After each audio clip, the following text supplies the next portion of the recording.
We have a great celebration of Children's Health Luncheon planned for you today. This is a very, very exciting occasion.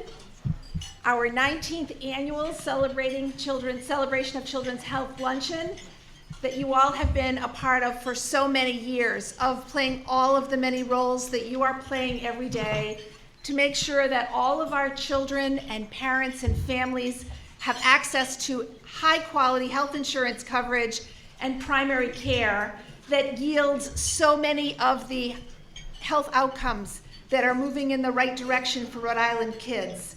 Today we focus on all we have to celebrate and the work that we still have to do with the roles that all of you play. You will be hearing a great data update from Katie Arona, who is a relatively new member of the Rhode Island KidsCount staff. She is going to take you on a whirlwind tour of how we're doing.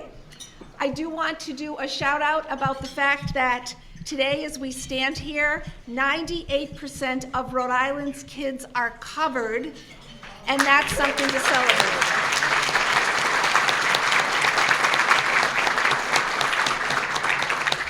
That means Rhode Island is third best nationally, third best in New England. We know that we can finish the job and cover all kids. We also know that all of our kids need health insurance coverage regardless of immigration status. And as we finish the job, we should figure out strategies to cover all of our kids.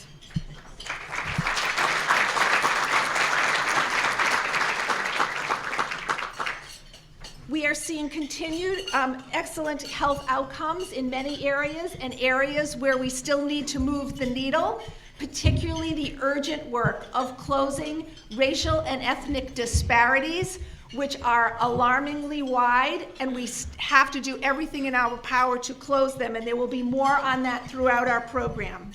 But we've come this far in terms of children's health coverage thanks to a tremendous commitment of our state for many years to preventive primary health care.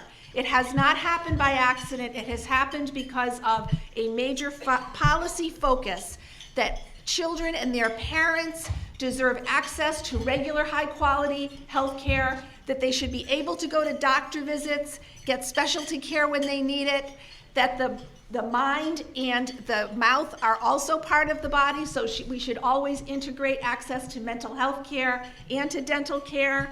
We have had incredible and consistent outreach to make sure that our families know about the Right Care program by our Right Care health plans, our health centers, other community partners, the available of other affordable health insurance options, and increased marketing and enrollment activities by HealthSource RI. It takes a lot of different moving parts, all running in the same direction to be sure that our outreach stays strong and that our children and families know about health insurance coverage options, including the Right Care program. So we are continuing to make sure that our progress with health insurance and primary health care continues. We look at outcomes all the time, as do you. We still have some very big areas to focus on in the next year. While we continue to perform well on maternal and perinatal health compared to other states, we continue to see in Rhode Island and across the country unacceptable racial disparities in maternal and infant health that absolutely need to be addressed. We also have a climate of fear in our immigrant communities due to federal immigration policies and policies of the Trump administration, where families and parents are fearful of taking their children to appointments for preventive care, for out to developmental screenings, out to early intervention appointments, things that are absolutely needed to keep their kids on track. And we absolutely have to address that issue. We also know that social determinants of health matter greatly. Poverty is the #1 indicator that we track because children in poverty do worse on every single other measure that we track at Rhode Island KidsCount. And there again, we have disparities that absolutely need to be closed. About 19% of Rhode Island's children are living in poverty. That's about 39,000 children. The major disparities exist. While 15% of white children are poor, 31% of black children, 40% of Hispanic children and 59% of Native American children in Rhode Island are poor, with about a quarter of our mixed race children. So that is something that when we want to move the needle on health, we have to look at economic security, and we have to look at the other social determinants of health that make so much difference. Housing, food, education, mental health and trauma, the existence of toxic stress in so many of our children's lives. So I just want to punctuate the fact that whenever we gather to take stock of children's health, even the good news that we're going to be exploring today, we absolutely also need to be focusing on these critical issues that make such a difference to the health and well-being of children and families in Rhode Island. We also stand with our partners at the American Academy of Pediatrics and so many gun violence activists across this room and across Rhode Island to address the incredibly detrimental effects of gun violence on children's lives.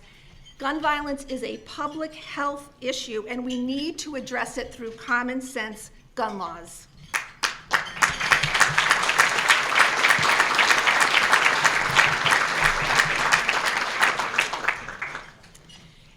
Every time that we gather, we always want to put a focus on families. And we have done a lot of reaching out with our partners in order to have some families with us today that will share their story. It is going to be my pleasure as our next part of our agenda to introduce an amazing family that will be telling their story.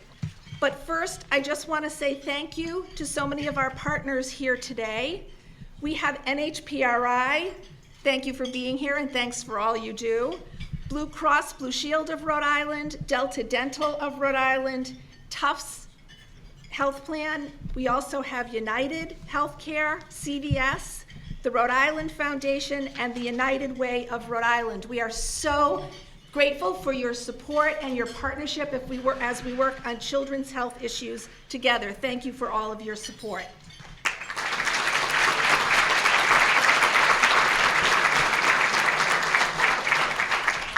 We also are blessed at Rhode Island KidsCount to have a tremendous board of directors. I would like to thank our board chair, Marisa Albanese, who's with us, as well as Dr. Beth Lang, and our vice chair, Barb Silvis.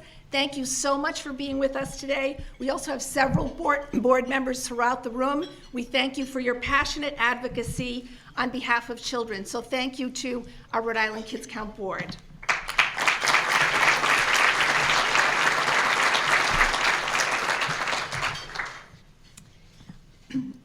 We really are looking at just a lot of different issues that will be very meaningful for our continued progress. And one of them that I want to stress to everyone today is having a complete count in the 2020 census.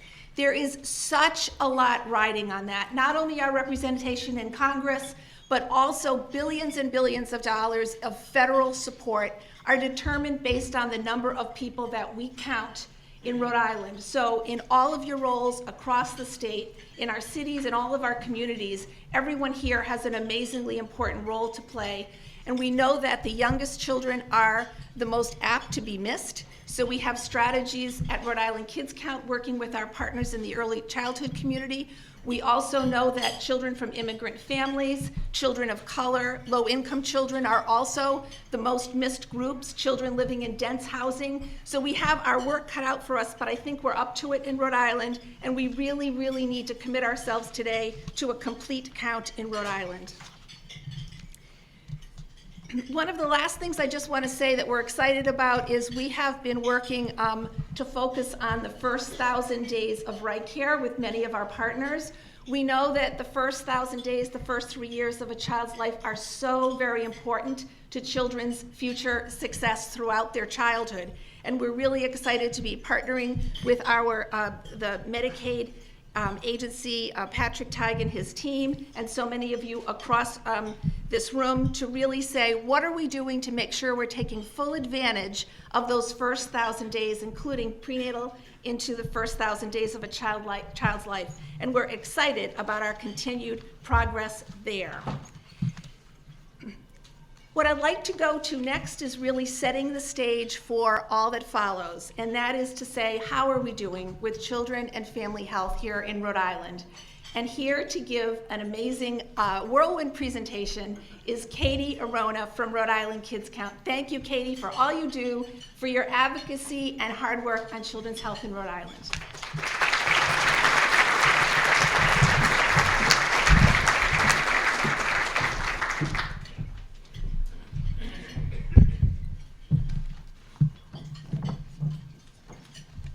Hello, everyone. It is my absolute pleasure to provide you with a data update on children's health. As you will see in the presentation, we have so much to celebrate as a state today. So first, let's talk about children's health coverage. The number of children with health insurance remains high in both Rhode Island and the U.S. In 2018, 97.8% of Rhode Island children and 95% of U.S. children had health coverage. Rhode Island is ranked the third best state in the nation for children's health care coverage, and the only states that ensure a higher percentage of children are Massachusetts and Vermont. Right care enrollment has remained fairly stable this past year, and the latest available 2018 Census Bureau data from the American Community Survey shows that 50% of Rhode Island children are covered by their parents' employer-sponsored insurance, and 34% are covered by right care. Of the 2.2% of children without insurance, approximately 70%, or 4,713 children, would qualify for right care based on family income. If we work together, we can reach out and enroll these children. And the good news with the uninsured population is that we are seeing significant declines over time in the number of uninsured kids. This slide shows what a difference the ACA has made in having children enrolled in both right care and other health plans. Between 2013 and 2018, the number of uninsured Rhode Island children has decreased from 11,564 to 4,785 uninsured children. Nationally, 5.5% of U.S. children were uninsured in 2018, which is up from 5% the previous year, due to a decline in Medicaid CHIP coverage with 425,000 more uninsured children in the U.S. This has largely been attributed to proposed federal policies that create an unwelcoming climate for immigrant and Latinx families. Despite this, Rhode Island's numbers have stayed stable, which is good news. This is in large part due to our state's strong commitment to children's health coverage, the availability of affordable health plan options, increased marketing and outreach by our health insurance plans, and enrollment activities performed by HealthSource Rhode Island, the state-based marketplace that launched in 2014 under the ACA. What makes all these coverage gains so great is that they translate into many positive health outcomes for children. Rhode Island leads the nation on numerous metrics of child well-being. Here are just a few examples. The most recent data shows that we are first in the nation for male adolescent HPV vaccinations. As I mentioned before, we are the third best in the nation for healthcare coverage, first for teen deaths, fourth for child deaths, and sixth overall for teen births. A big reason why why Rhode Island is seeing so many positive health outcomes is because of our high-quality right care program. For 25 years, right care has been a national model of comprehensive coverage with well-documented, positive, and sustained health outcomes, making it a cost-effective investment for the health of Rhode Island's children and their families at large. You may recall in 2015 that the Center for Medicaid Services rated right care the best in the nation for quality. And although CMS no longer ranks states, right care continues to be recognized as a top quality performer on CMS's Child Healthcare Quality Measure Set for 2018, specifically in two domains: primary care access and preventative care, and maternal and perinatal health. I would like to point out, though, that although Rhode Island is performing well on maternal and perinatal health outcomes compared to other states, this metric masks the unacceptable racial disparities in maternal and infant health that need to be addressed urgently. We will dive a bit deeper into this later in my presentation. The National Committee on Quality Assurance also continues to give Right Care health plans top Medicaid rankings in 2019. Only 15 Medicaid plans in the country received an NCQA rating of 4.5 or higher. Rhode Island is fortunate that Neighborhood Health Plan of Rhode Island and United Healthcare are regularly among the highest rated Medicaid health insurance plans in the country. Tufts, recently joining the Medicaid market in Rhode Island, is not yet rated for our state, but continues to perform very well in Massachusetts. In addition to these national recognitions, our state Medicaid agency and Department of Health continue to track numerous positive outcomes specific to Right Care. What they routinely find is that Right Care works for pregnant women. 91.4% of pregnant women with Right Care coverage received timely prenatal care, a rate much higher than those who are uninsured. However, although a large majority of women on Right Care receive timely prenatal care, there are large disparities once again by race and ethnicity, especially for Black and Latinx women, which will also be discussed in later slides. A major success story of Right Care is that children of all age groups are seeing their doctors. Right Care provides access, not just coverage. Just one example of why this is so important is that regular doctor's visits help to treat chronic conditions such as asthma, which, when not treated, can contribute to chronic absenteeism from school. And we're also seeing improvements with screening rates. Children with Right Care coverage have seen increases in rates in at least one developmental screening before age 3, from 42% in 2014 to 61% in 2018. Early childhood developmental screening is important because it helps identify children who may have a delay or a disability. While some children with developmental delays are eventually diagnosed with a disability, others may catch up to their peers when therapy or proper intervention is provided. Without screening, developmental problems may arise and even worsen over time. Successful pediatric care coordination and quality improvement efforts, such as PCMH Kids, have helped positively contribute to this increase. Increasing developmental screening rates is also a goal of the state's third grade reading action plan. A critical program to address disabilities and developmental delays is early intervention, which is financed through Medicaid and private health insurance. At 7% participation of the infant toddler population, Rhode Island has the third highest participation rate in the US. Only Massachusetts and New Mexico have higher rates. Children are eligible for EI if they have a developmental delay, a disability, or a single established condition, such as neonatal abstinence syndrome, elevated blood lead levels, Down syndrome, or are hearing impaired, among others. Children can also be eligible if they have significant circumstances that impact family or child functioning. Evidence-based family home visiting is an important way to identify children who may benefit from EI services. In Rhode Island, in 2017, 113 newborns were diagnosed with neonatal abstinence syndrome, or NAS, at a rate of 106 per 10,000 births. This is almost as high as the highest rate in 2015 at 114 per 10,000 births, and double the rate of 37.2 in 2006. NAS will not decrease until opioid use disorder rates in the general population decreases.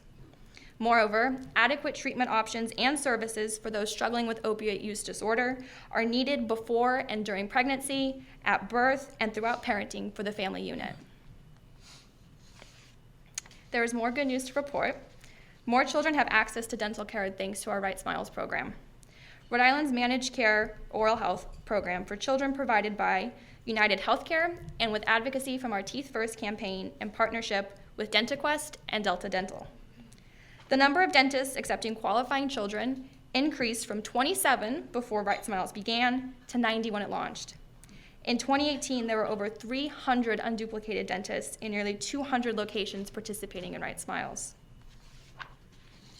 Additionally, the number of children receiving dental services has increased by 57% since when Right Smiles launched in 2006. While we have made much progress, there is still more work to do to increase the overall percentage of Medicaid-covered children who have seen a dentist in the last year, as evident by the dark red bars on the graph. In 2018, 53% of children enrolled in Right Care, Right Share, or Medicaid fee-for-service received a dental visit.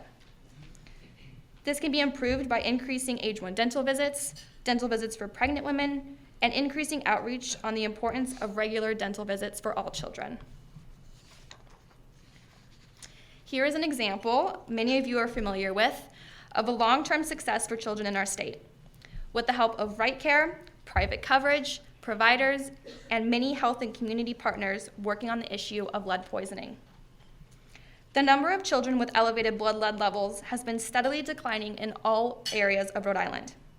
In 2001, over half of all children in the state had a history of elevated blood lead levels, and we are now down to 6% statewide. But there is more we need to do because lead poisoning is an entirely preventable disease, and there is no such thing as a safe blood lead level. And there are inequities within this story. For example, the rate in the core cities is nearly twice that of the rest of the state. In 2018, 27% of children under age 9 enrolled in Right Care had a mental health diagnosis. Of all children enrolled in Right Care in 2018, 2,700 children had a mental health-related emergency department visit, and nearly 1,500 children were hospitalized due to a mental health condition. These numbers show an 18% increase in emergency department visits and 37% increase in hospitalizations between 2007 and 2017. However, if you look at the time period between 2014 and 2017, we're starting to see a decline in both hospitalizations and emergency department visits as a result of continuous state efforts to address this issue. A new program, PRN, which provides a bridge between pediatric primary care providers and expert providers of mental health care, has recently been expanded. We also have an increased focus on the importance of maternal, infant, and early childhood mental health, including promoting the use of age-appropriate diagnostic tools such as DC 0 to 5.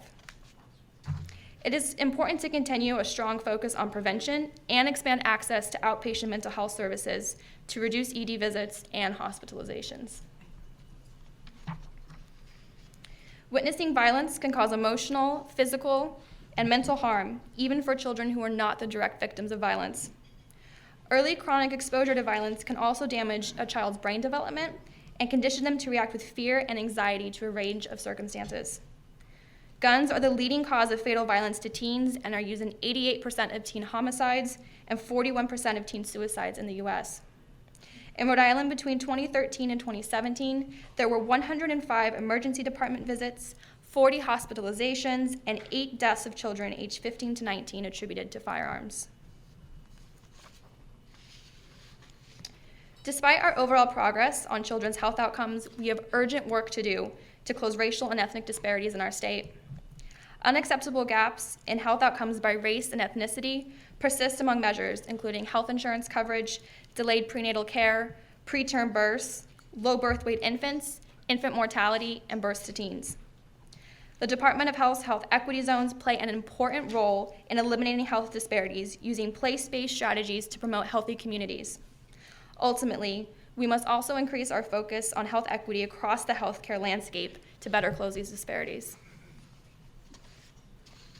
Looking specifically at Rhode Island women with delayed prenatal care between 2013 and 2017, we see that Black women are nearly twice as likely to receive delayed prenatal care than their white counterparts. Moreover, as you can clearly see in this graphic, all women of color are more likely to receive delayed prenatal care than white women in the state. And for the infant mortality rate in Rhode Island between 2013 and 2017, we see Black infants die in the first year of life at a rate nearly 3 times that of white infants. It is vital that we focus on providing the access and care needed to improve outcomes for children of color and work to eliminate racial and ethnic disparities. In Rhode Island, the maternal mortality rate between 2013 and 2017 was 11.2 per 100,000 births. During that same time period, Black women in the state were 42% more likely to experience a severe complication at delivery than white women in the state. Racism and implicit bias continue to drive health inequity in the US. A growing body of evidence indicates that pervasive racial bias against Black women and unequal treatment of Black women in the healthcare system often results in inadequate treatment. This, coupled with stress from racism and racial discrimination, contribute to poor maternal health outcomes among Black women. In order to effectively address the unacceptable disparities we see in maternal and infant health and work to achieve health equity for communities of color, it is crucial that the voice and perspectives of those most impacted by these issues are considered. A key strategy is making doula services available for women, especially those in communities most impacted by these disparities.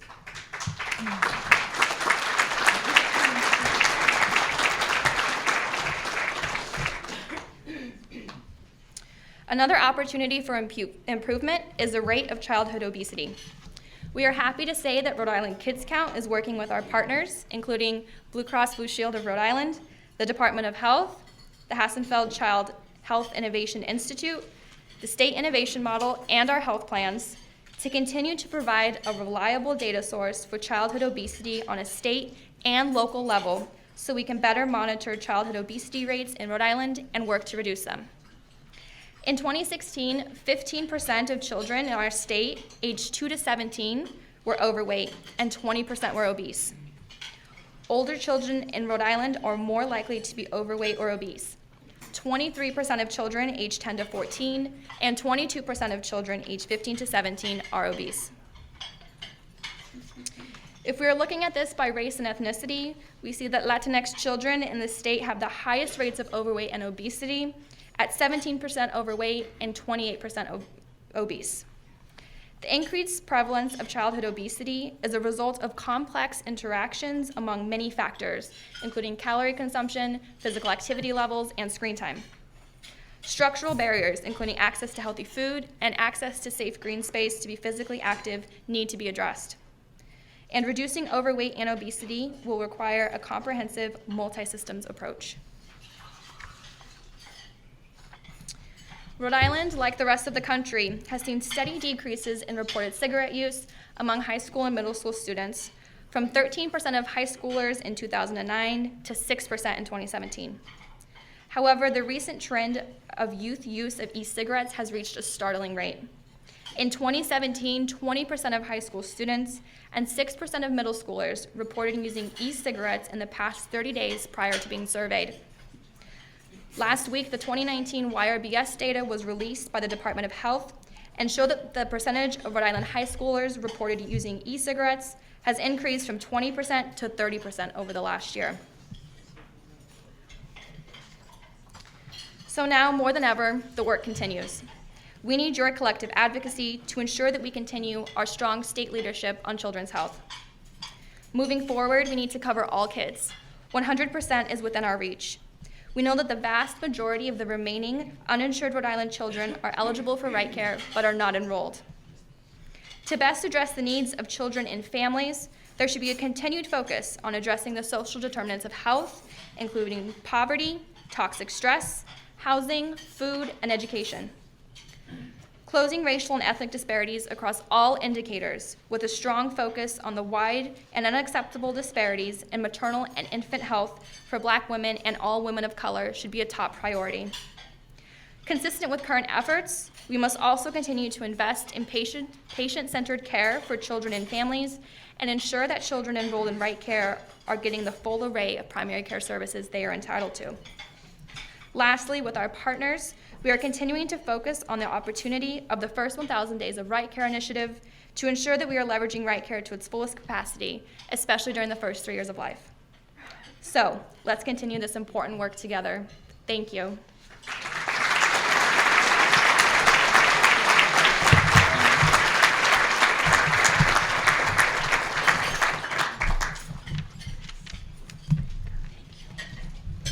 Thank you so much, Katie, for packing so much in for our update on children's health in Rhode Island, and thank you for all you do. As I mentioned before, we are here today to celebrate the success that Right Care has had in ensuring that Rhode Islanders, children, and parents have access to high-quality health services that they need when they are sick, and also preventive care that helps them avoid getting sick in the first place, as well as critical developmental services for young children and services all the way through adolescence and beyond. One of the best ways for us to really hear about Right Care is to hear from a parent who has Right Care coverage for their children. Today, we are very, very pleased to have a parent with us to talk about how important Right Care coverage has been to her and to her children. I am very pleased to introduce you to Deanna Anayan, who is with us today. Please welcome Deanna.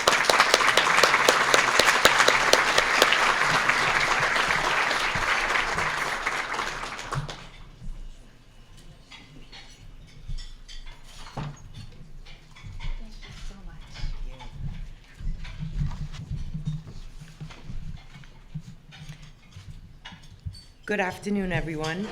It's an honor to be here and share my family's story and our experience of what can happen when the unexpected happens. 6 years ago, when my daughter Ani was 9 years old, she was just like most children, athletic, creative, intelligent, and healthy. Then she started having headaches, and as someone who personally suffers from migraines, I thought, she's inherited this from me. Fast forward a few months, and one morning she wakes up ill and throwing up. A stickler for perfect attendance at school, which she was always on track for that year, I was hopeful it would pass and she'd be able to get to school before noon. Little did I know what was happening. After getting her brother to school, I came home and checked on her and noticed that one eye was bigger than the other, and decided to be cautious and take her to see her doctor. An MRI revealed she had a tumor growing in her brain the size of a grapefruit, which is about 9 centimeters. It was literally growing into an area of her skull, and it was beginning to push her left eye out.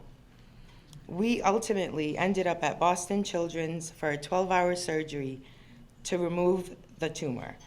They were able to get most of it, but part of it had wrapped around a main artery so that it could not be removed.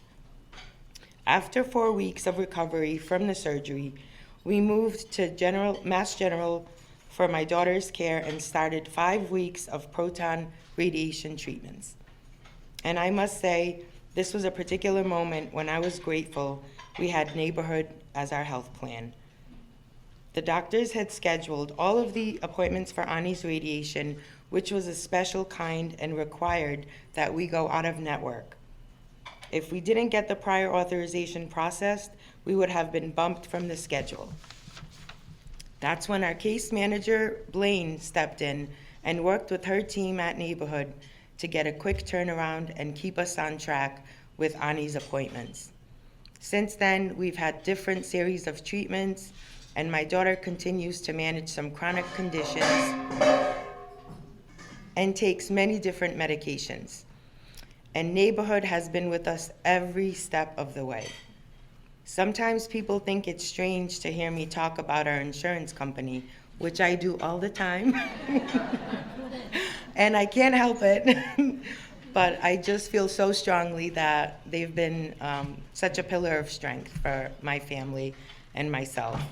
And I can't thank them enough. And that's how I feel I can relay the message to everyone. They are part of why today my 15-year-old daughter is like many teens and also one of my heroes. In our family, we call her Wonder Woman. She's endured so much and continues to be that creative, intelligent, fun girl, playing ice hockey, cheering for her Bruins team, and enjoying life with a positive point of view. I am grateful for her every day, my Pisces girl, Ani. One of the best signs, by the way. And I am grateful that we have a health plan that helps us make our days better. Thank you for listening to our story.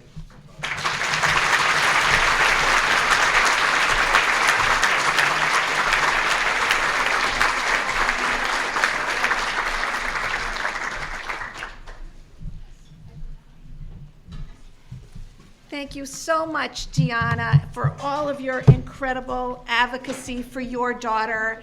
And we just join in wishing you so many positive thoughts as she continues to thrive. And thank you so much for sharing your story, and to the team members at NHPRI who have supported you all along the way.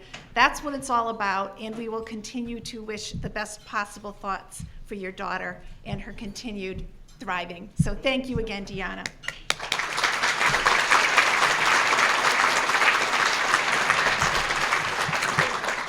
I also wanted to share that we had also reached out to a few other parents who were very much looking forward to being with us today to share our story.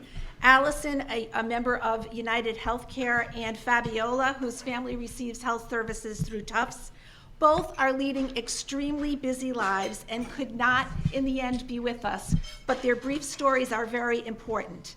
Allison and her husband are the proud parents of 3 boys, identical twins who are 10 and an 11-year-old.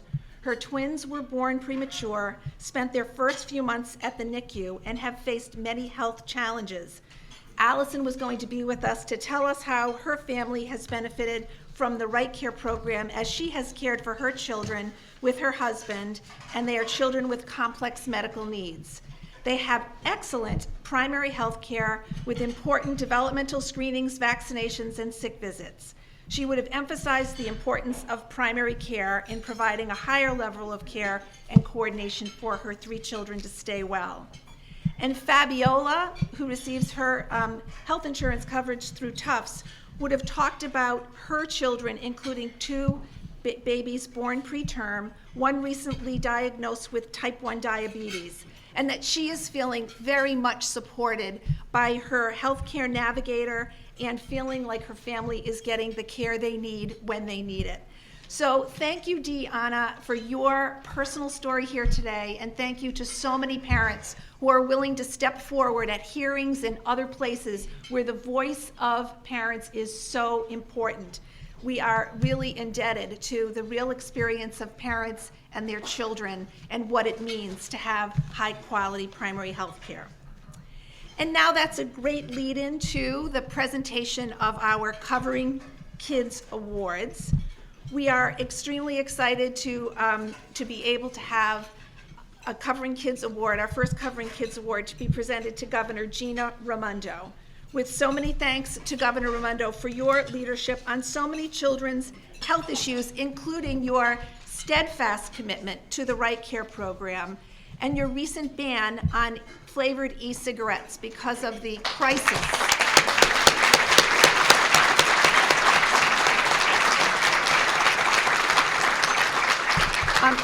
The New York Times front page article made my hair stand on end yesterday, just in terms of the incredible acceleration of this issue. As Katie Arona saw, the health department just released the latest data showing 30% of our high school students are vaping using e-cigarettes. So thank you for your leadership on that. We are very excited about your focus on the whole range of ages of kids and their families. And once again, working with you this year, we will be advocating to maintain Right Care coverage and its comprehensive benefits that work so well, as we've heard. We will be working with you on a key priority of yours, which is to close unacceptable racial and ethnic disparities, using important strategies like covering doula services. There was a lot of momentum on that last year, and that's something that we're supporting this year because of its importance on closing unacceptable racial disparities. We will continue focusing on children's and adolescent mental health, including that very important part of life, which is maternal, infant, and early childhood mental health. We have a lot of activity going on and a lot of leadership in the state on that. And also ensuring that children stay healthy by receiving the developmental services they need through a state investment in our high-quality home visiting programs. So the agenda is broad and smart, and you have been a great leader on these issues affecting children and their health care, and we are very pleased to say thank you with a Covering Kids Award to Governor Gina Raimondo.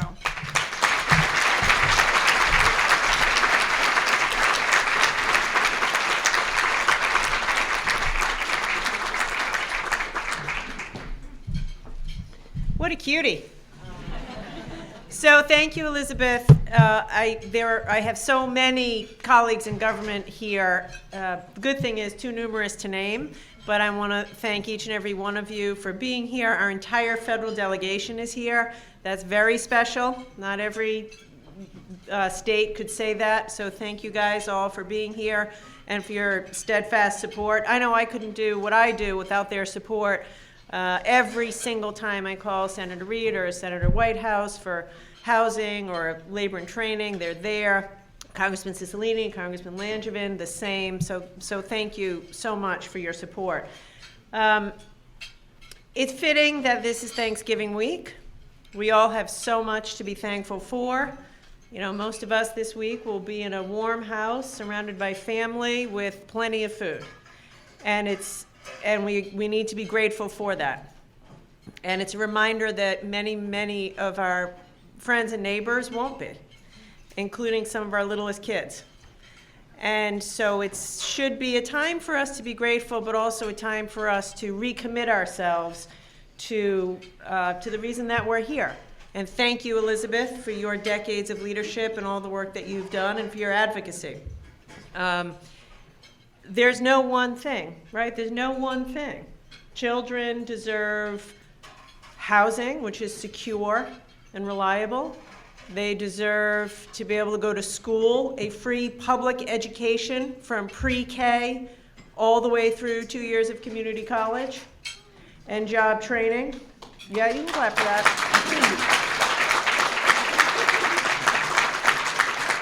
They deserve high-quality child care, and parents deserve peace of mind when they're at work. And our children deserve, actually everyone deserves, but we're focused on kids today, health care. Now, we're all so proud of the fact that Rhode Island has, almost all children have access to high-quality health care coverage. And by the way, that's because of you. I've been governor for a few years, but people in this room have been working on that for a very long time. And I'm just trying to keep up the good work that you started. And it matters. It's flu season. We have one of the highest immunization rates in the country. Thank God. And thank God for you guys for making that happen. So we have to commit ourselves to providing the basic security for each of our children so they can have an opportunity to flourish in Rhode Island. I want to make one mention of a very important initiative that I am working on right now, and I just have to mention it, which relates to the work we're doing in the Providence public school system. And the mayor was here. I wanted to recognize him and thank him for his partnership. And Commissioner Infante Green is here.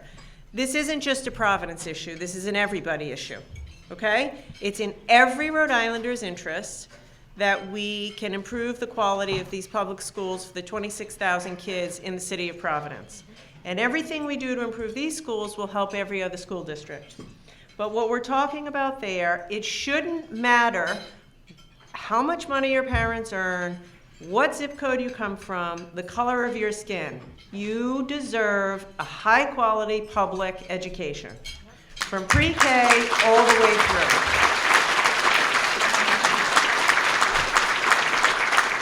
And so we have, as of 2 weeks ago, the state has begun its official intervention into the Providence schools, and I just want to ask everybody to get with us in that effort. It's going to be hard. It's going to take a long time. It's worth it.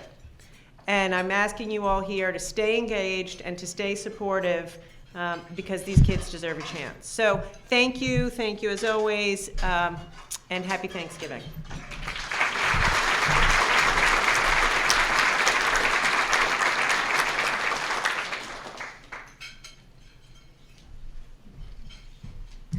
Thank you, Governor Raimondo, and I just want to also thank pretty much your entire team of Children's Cabinet Directors are with us today. We really applaud the leadership. She can't join us. Anna Novaish is with us, however, of Dr. Nicole Alexander-Scott on health equity zones, Wamazetta Jones and Patrick Teig and the Medicaid team, with whom we work closely, Director Hawkins' leadership on human services, Director Boss on behavioral health, Marie Gannam's leadership as Health Insurance Commissioner, and as you just mentioned, we are so also pleased to have Angelica Infante Green, our Commissioner of Education, with us, as well as our acting DCYF Director, Kevin O'Coin. So thank you all for being with us and for all of your leadership.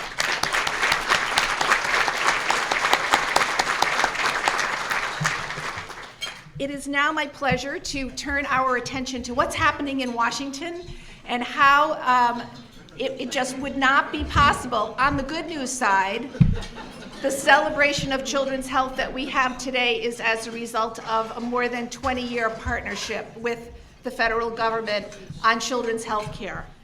And I am just delighted to present the next Covering Kids Award to our senior senator, Senator Jack Reed, who has been a tireless champion of children's health ever since he was in the Rhode Island General Assembly all the way on through.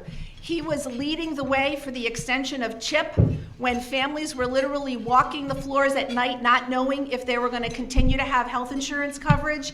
He was keeping the lights on in his office, making sure that an extension happened, and it was an extension for 10 years, which is really important. I think it should be an extension forever, but we'll continue to work on it.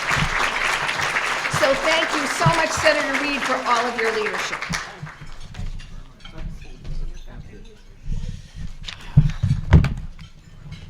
Thank you. Let me first commend Elizabeth Bryant because she is the reason that kids count in Rhode Island, as she's done a superb job. Thank you, Elizabeth. Please. But this is a great effort. We're recognizing people today who have contributed. I'm just one of several. I want to recognize my colleagues, Governor Raimondo for her great effort, Senator Whitehouse, Congressman Cicilline, Congressman Langevin. On behalf of the General Assembly, the House, Joe McNamara, thank you, Rep., and Josh Miller of the State Senate, Anna Novaes from Rhode Island Department of Health, and Dr. Beata Nelkin from the Blackstone Valley Community Health Center, and Aracelis Apante from Thunder Mist. Thank you all for what you do. I was asked to comment about what's happening in Washington. Let me start by saying what's happening in Rhode Island is great. You saw the number. No, you saw these numbers. Everything's got 98% coverage of our children. Aggressive action to try to stop this obesity epidemic. Trying to improve mental health services to children. Dealing with opiates to children. And the foundation of all of that is the Affordable Care Act. We worked very hard. Sheldon and I were on the Health and Human Services Committee together, two Rhode Islanders, and pushing very, very hard. We've got it passed. It's a foundation that we can do great things. And what is the Trump administration trying to do? Take it apart. Shamelessly take it apart. Shamelessly deny all these benefits to families throughout this country. They first tried it legislatively, and fortunately, we had a very courageous colleague, John McCain. In fact, McCain and courage are synonymous. And he stood up and said, no. That gave us a reprieve. But guess what? They weren't satisfied. They plugged into their tax bill, their $1.9 or $2 trillion deficit tax bill that's benefited the wealthiest Americans. They plugged in language that they thought could deconstruct before the courts the Affordable Care Act, and then they sued. And they are trying to take apart in the courts the Affordable Care Act, and the Supreme Court could rule within several months that it's unconstitutional. Look at those numbers you saw before, then go back. Go back to not 98% coverage, but 66% coverage. A whole deterioration of real progress for real families of Rhode Island. We can't let that happen. So that's one of the major things that we're trying to do. As Elizabeth said, we did increase the CHIP program for a 10-year window. We did increase to 5 years, maternal, infant, and early childhood home visiting program. We've got to keep doing more, though. Not only fighting back against the withdrawal and the decertification of affordable care, but ensuring full funding for our community health care centers, which are key to our success in Rhode Island. We also have to make sure that we are following up and making adequate childhood care development block grant programs, that Head Start is funded, all these programs that together collectively benefit the children around. This is not only the right thing to do, and for a moment, we have literally thousands of men and women across the globe that are fighting for us every day. We've had generations of Americans fighting for. And you know what they're fighting for? They're not fighting for somebody who can buy their third Mercedes-Benz or their fourth house in Aspen, Colorado. They're fighting for kids to get health care, kids to get education, children to be in schools that are safe. That's what they're fighting for. And if we respect their efforts, then we got to start fighting harder today so that Trump does not undercut the ACA and all these other programs.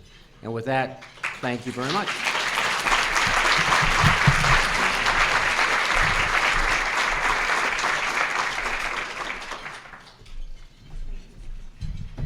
Thank you so much, Senator Reid, and for all you're fighting for. We appreciate your efforts.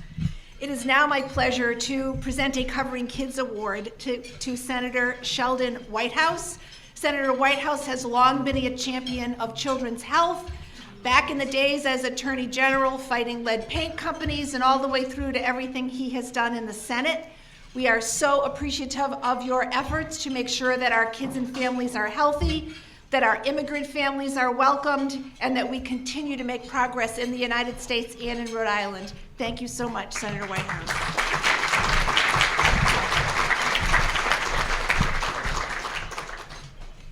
There it is. Thank you, Elizabeth, and KidsCount. Thank you to all of you here for the wonderful work that you've done. It is notable how stocked this room is with Rhode Island officials, from the governor and other general officers to our state representatives and senators to members of the governor's cabinet. It's a signal of how significant their commitment is, and I appreciate that very much. It's also a symbol of how significant KidsCount is. I know you've been at this a while. We still admire what you do every single day. This is something we should never get used to, the great work that you do.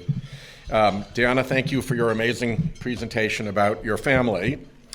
And to add to Jack's remarks, let me just say that a lot of the good news that Katie Arona presented had to do with the passage of the Affordable Care Act, which was a war and which remains a war against regulatory efforts to undermine it and a litigation effort to remove it entirely.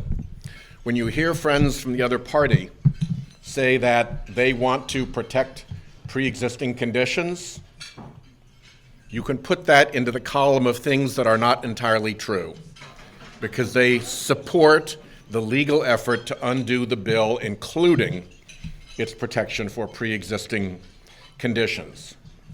One of the best arguments we have to protect the bill is how well it, in fact, has turned out. And it has turned out particularly well in Rhode Island because of how well it's been implemented by the governor and her administration and everybody involved in right care, by everybody who's been involved in Health Source, and by Neighborhood Health Plan. Peter, thank you. You've been terrific, not just to Deanna and her family, but in so many ways. So to you and your team, and to all those different organizations who made this a success, big thank yous. Last of all, as somebody who's been in the lead paint trenches for quite a long time, how thrilling it was to see that graph. More than half of Rhode Island children showed up for kindergarten with lead poisoning. Less than 20 years ago. It's now down to single digits. It's 6%. Now we got to get rid of that 6%, but can we take just a minute and celebrate the missing 46% of Rhode Island's children who are not in that category any longer?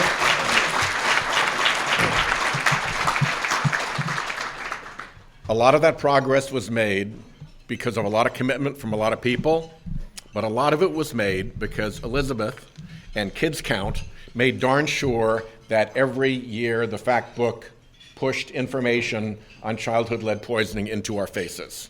And we have responded, but your role as a spur, as well as a cheerleader for good news, is incredibly vital, and I'm honored to get this award. Thank you.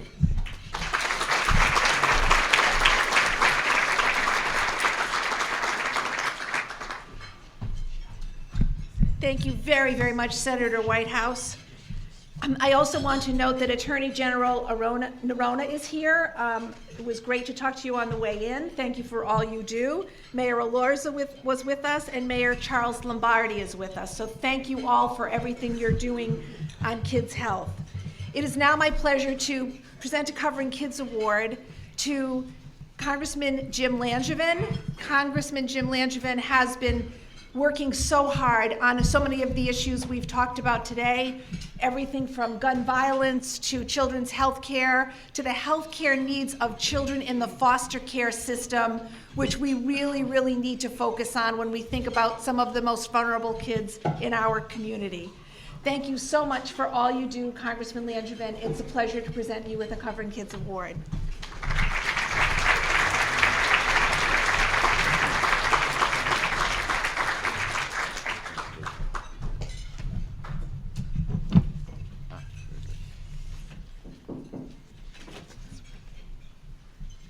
Elizabeth, thank you very much, and I'm honored to receive this award along with my colleagues and with all of you. But I just want to recognize all of you, the outstanding advocates that are in the room, that are in this fight day in and day out, making sure that our kids and Rhode Island families are getting the very best health care.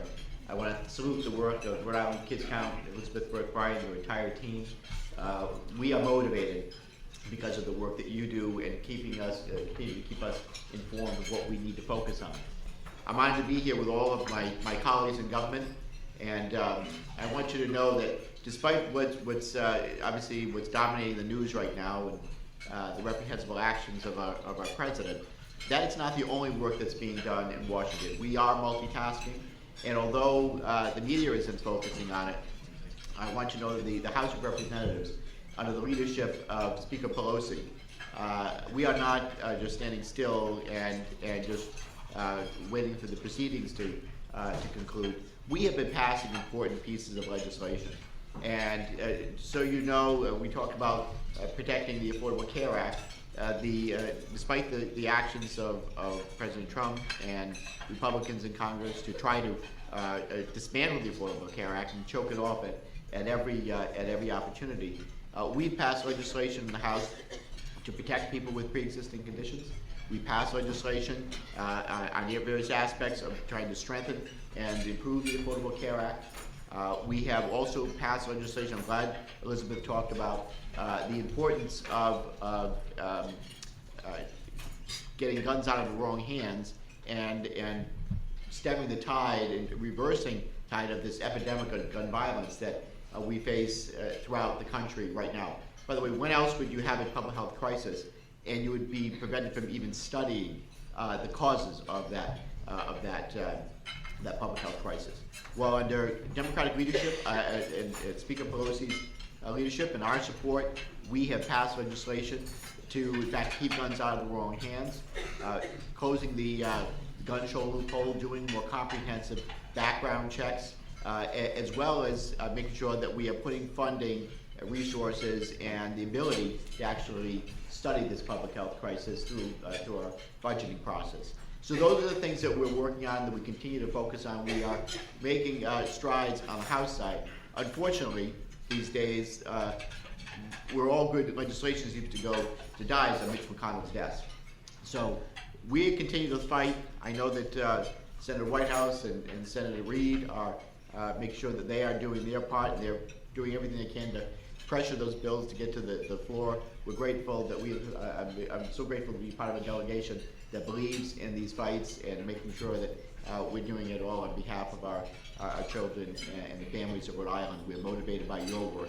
We have a lot to be proud of. Almost 98% coverage of children getting health care coverage in our state. We're third in the country in terms of the Medicaid programs that deliver children's health. We have a lot to be proud of. I think we're an example for the rest of the country to follow. With 100% coverage is within our grasp, and because of your work and our collective work together, we are going to get there. So thank you very much for this award. Thank you for what you're doing every day to improve children's health and the well-being of our families in Rhode Island, and keep up the great work. Thank you so much.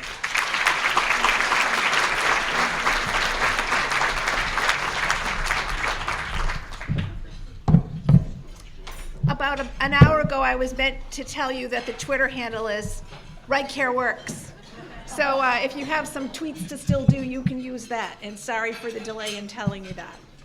It is now my pleasure to present a Covering Kids Award to Congressman David Cicilline. Congressman Cicilline has been active on many, many issues, as we are reading, and number one among them has been the health and well-being of our children. Another tireless champion on extension of CHIP, on making sure that the ACA would not be under attack as after it's done so much to make sure to open the welcome mat to people getting enrolled in health care. And for all that you do on gun violence, Congressman, on so many of the issues we've talked about, we thank you for your leadership, and we're delighted to present a Covering Kids Award to you as well.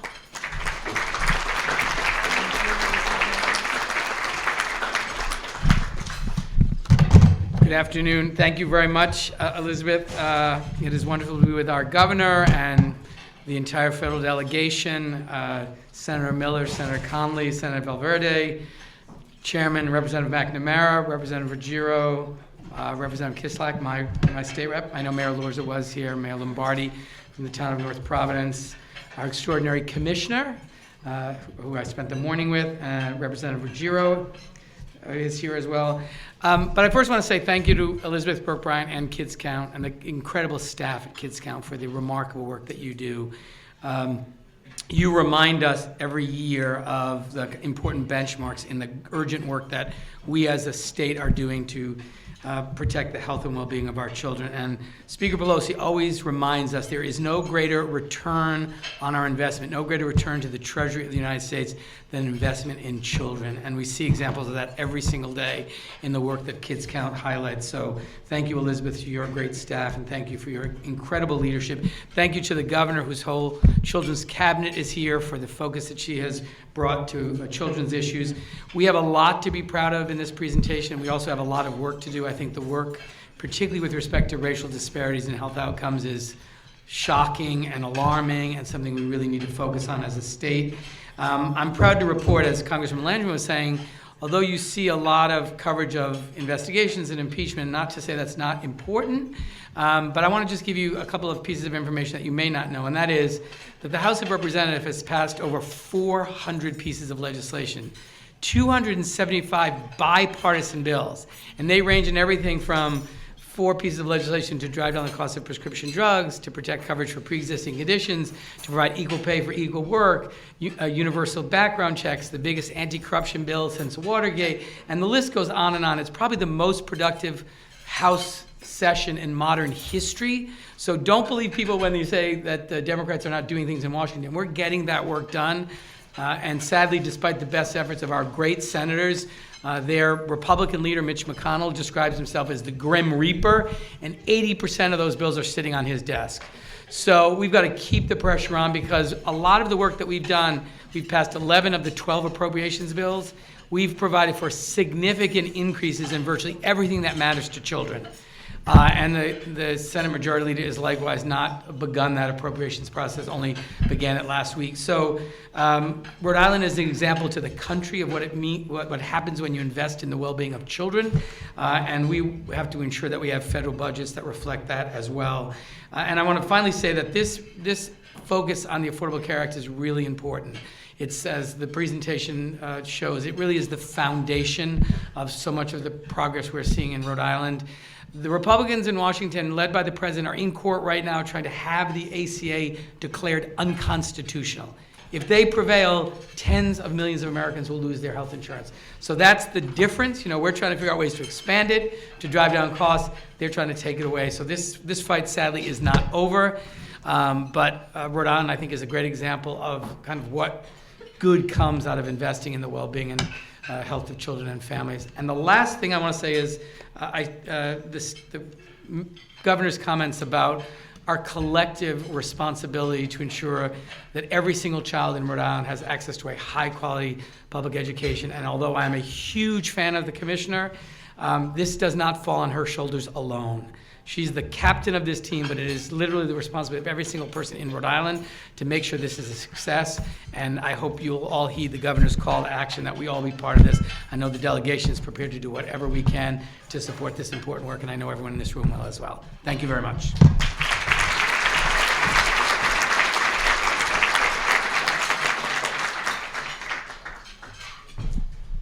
Thank you so much.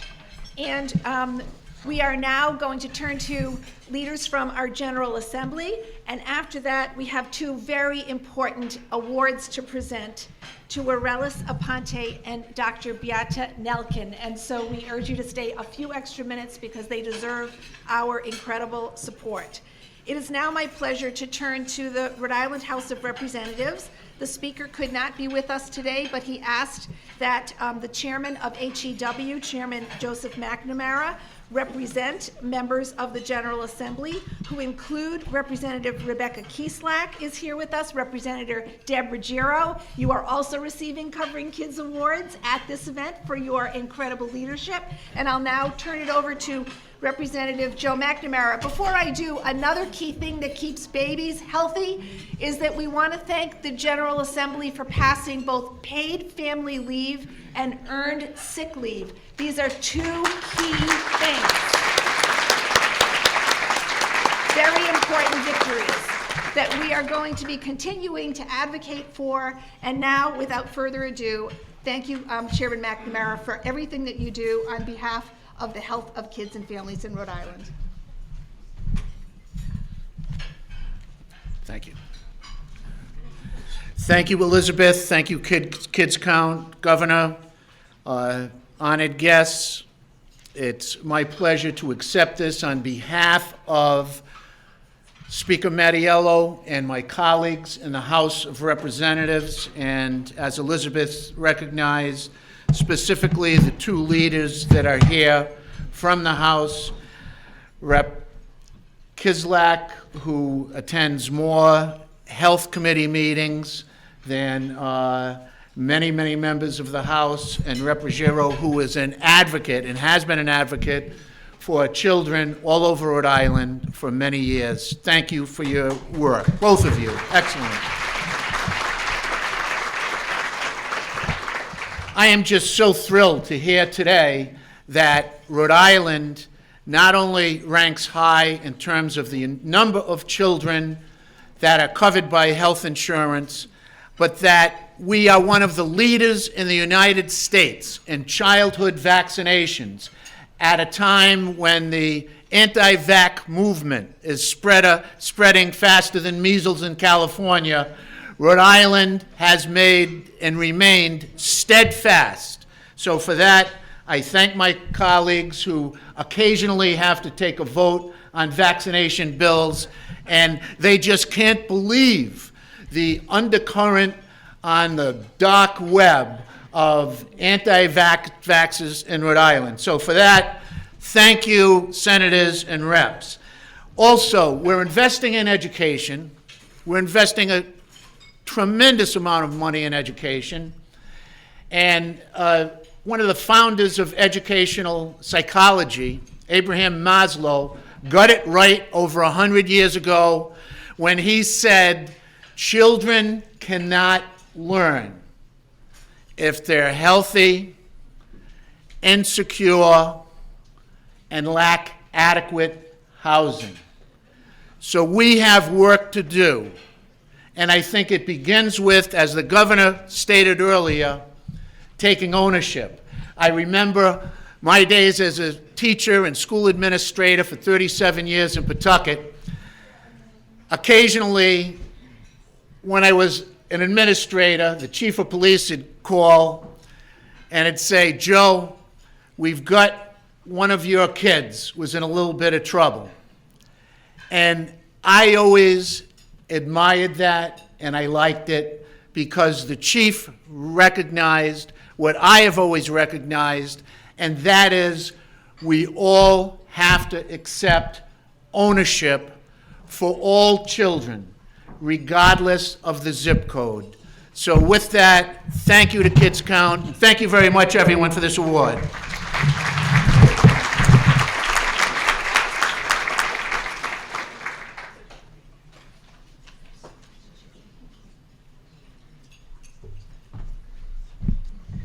We are also delighted to have the Senate of Rhode Island represented here today, and we are really delighted to have Senator Josh Miller speak on behalf of Senate President Dominic Ruggiero. Thank you so much, Senator Miller, for all of the hearings that you preside over, attend, are organizing. We are great partners with you in the Senate as well, and we are delighted to present this award to you. We are also delighted to have awards for Senator William Conley, who we spent a lot of time with at the Finance Committee, and Senator Bridget Valverde. Thank you so much for your leadership as well. Thank you so much, Senator Miller, for everything that you and the Senate do, and we look forward to a whole lot of advocacy. I've already laid out a lot of key issues that we're going to be coming to you for, and thank you for all that you do.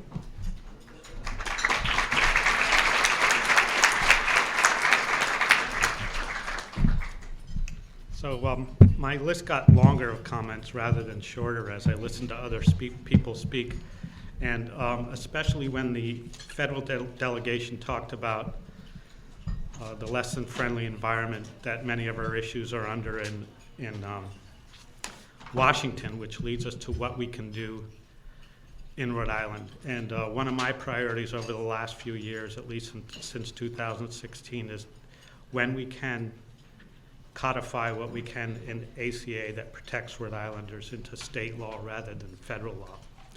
And we have been very successful with that, with both the governor's office and the Senate, where we have passed it. I hope we can get it over the line in the next session. My fellow senators Conley and Valverde have already been acknowledged. I want to also acknowledge the trend that Senator Valverde represents of women being elected to office, and I hope that trend continues, because I think it really helps health policy when moms and daughters are elected to public office.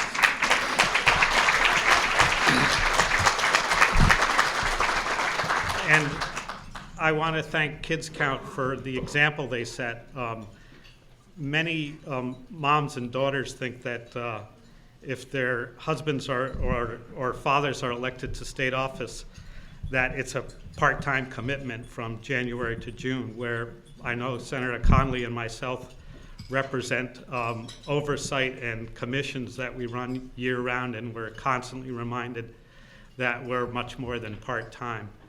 And those of us are committed to policy and moving Rhode Island forward, often use the KIDSCOUNT example on getting things done.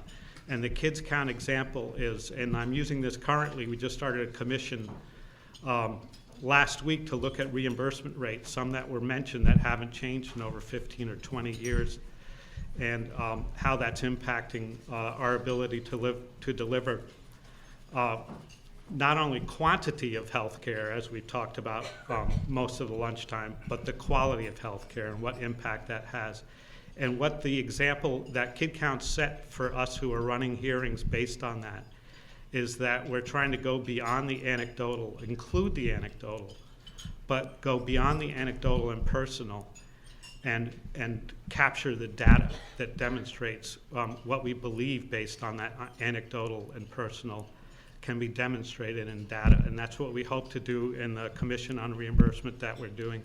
And it's what we hope to do when we talk to those who are trend less towards policy and more towards fiscal, that combination is absolutely necessary to drive that point home. And so we'll continue doing that and using your example. Thank you very much.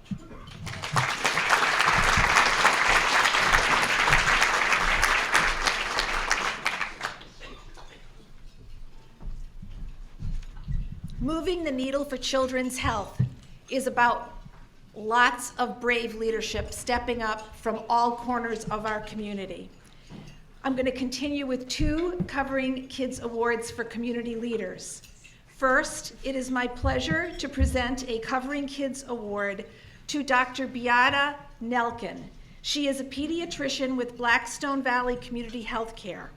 She directed the health clinic at Central Falls High School, which is a partnership with Blackstone Valley Community Healthcare and its neighborhood health station and Central Falls High School, providing important and accessible health care services in multiple languages, all Title X services, including family planning services, STI testing, preventive health care, how to be safe in relationships, the entire spectrum of needed services to the young people in Central Falls. Dr. Nelken really moved the bar in a very important way in terms of how to get real about providing needed health services to our adolescents and teens. During the past 3 years, the needle has moved to an extraordinary degree. Thanks to the work of the clinic, the rate of teenage pregnancy in Central Falls has been cut by 55% over the past 3 years.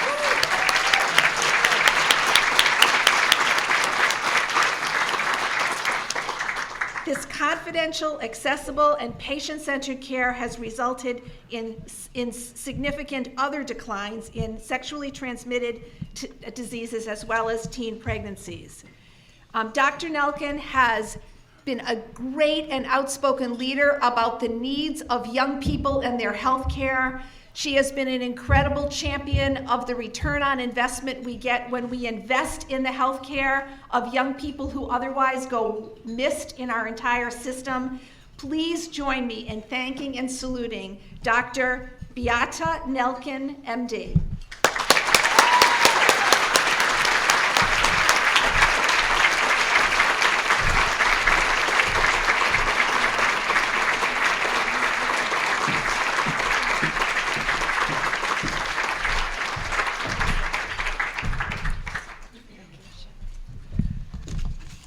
Oh goodness, thank you so much. This is an incredible honor, and I am in just phenomenal company here. I love coming to these events because it's like a reunion of your cross-section of everything in Rhode Island and all the amazing people doing tremendous work behind the scenes in Washington as well. So thank you, Elizabeth Burke-Bryant, for all you do.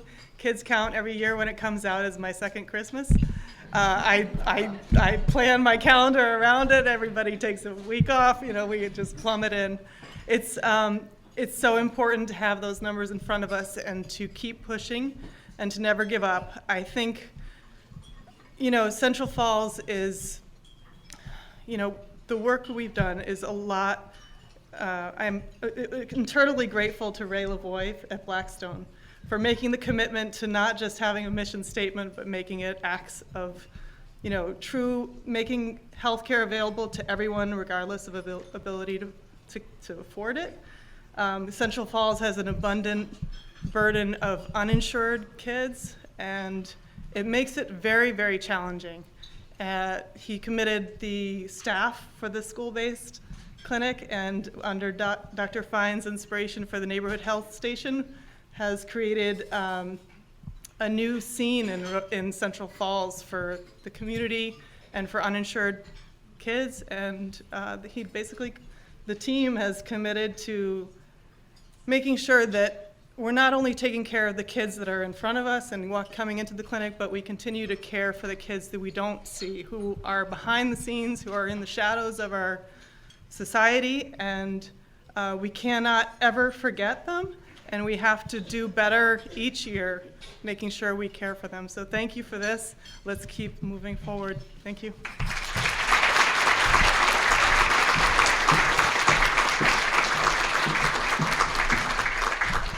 Thank you again, Dr. Nelken, for your leadership and your passion. Our final Covering Kids Award is going to be presented to Aracelis Aponte. Aracelis is a health navigator at Thunder Miss Woonsocket Health Center.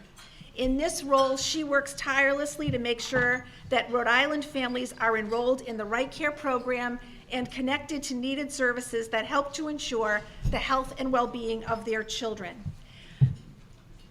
Aracelis has been instrumental in helping the Latino community in Woonsocket and beyond connect with health coverage. Her efforts have significantly contributed to our statistic today that 98% of Rhode Island children are covered, and we salute your incredible energy and persistence in making that happen. Please join me in congratulating Aracelis Aponte.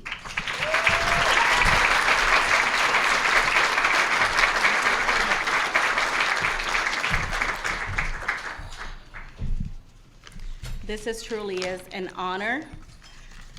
What a blessing. It means so much to me. As someone who has experienced and survived homelessness, hunger, and a traumatic childhood, I am truly blessed now to be in a position where I can make a difference for families facing the same or similar circumstances. I would like to thank Dundas for nominating me, and especially my supervisor for always being my support, Elizabeth Lynch. I cannot do this without your support. We are a team, and we will continue to fight this, and we will work hard to give it my all. Thank you from the bottom of my heart. Thank you so much.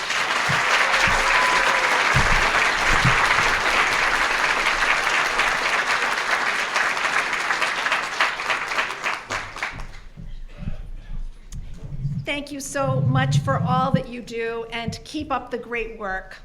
I now want to thank all of you for coming, and before we close, a lot has been said about Rhode Island Kids Count today. We are who we are thanks to our terrific board of directors and our absolutely outstanding staff. Please join me in thanking the Kids Count staff.